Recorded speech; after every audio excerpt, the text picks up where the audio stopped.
Agora é hora de tirar dúvidas no quadro Direito e Cidadania.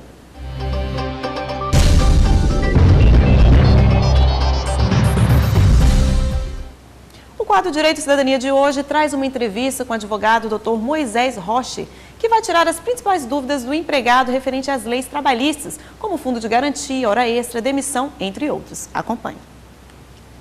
Olá, meu nome é Moisés Ronache, sou especialista em Direito Tributário, militante na área trabalhista e professor de Direito do Trabalho em faculdades no interior da Bahia. Inicialmente, nós traremos 10 questões sempre colocadas por trabalhadores que envolvem a legalidade no contrato de trabalho. A primeira delas refere-se à anotação na carteira profissional do empregado no que se refere ao contrato de trabalho estabelecido entre o empregado e o empregador. A nossa Consolidação das Leis do Trabalho, conhecida como CLT, determina um prazo expresso de 48 horas para que o empregador, ou seja, o patrão, realize as anotações na carteira de trabalho do empregado.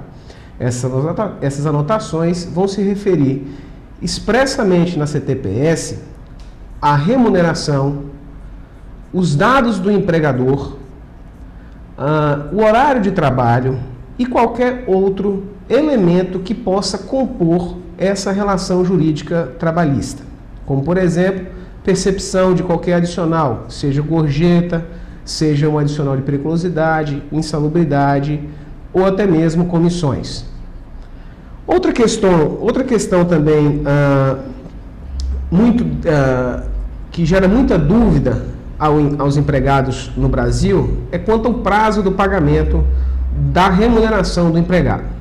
A lei determina que o patrão, o empregador, deve cumprir com a obrigação principal dele, ou seja, o pagamento da remuneração, até o 5º dia útil do mês subsequente trabalhado. Veja, 5º dia útil, não é o 5º dia do mês, e sim o 5º dia útil do mês trabalhado. Quanto às férias, é importante estabelecer uma diferença. Quando inicia um contrato de trabalho, o empregado ele tem um período aquisitivo do direito às férias e o período concessivo do direito às férias. O primeiro período, o período aquisitivo, ele vai do momento da contratação, 12 meses após a contratação, é o período aquisitivo, ou seja, o empregado ele adquire o direito às férias. Passados esses 12 meses, inicia-se o período concessivo, ou seja, o período em que o empregador poderá conceder as férias ao empregado. Logo, entende-se que o empregador é que vai determinar, ou seja, indicar, de acordo com a sua conveniência, quando que o empregado vai poder gozar as suas férias. Existem algumas exceções, como, por exemplo, o menor, e também que esteja estudando, onde a lei determina que ele tem que cumprir as férias junto com as férias escolares.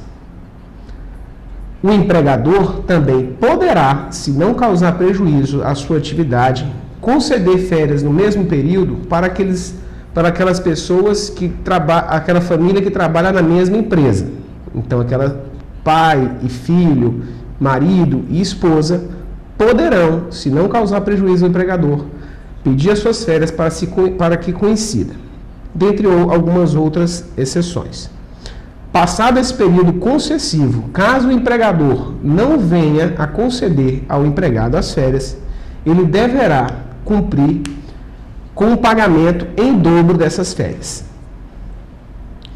Outra questão recorrente é sobre o Fundo de Garantia por Tempo de Serviço, o FGTS.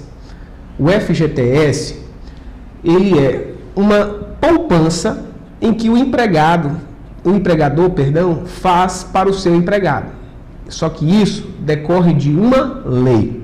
A lei determina que o patrão, o empregador, pegue 8% da remuneração total do empregado. Veja, remuneração, não é salário. Como assim?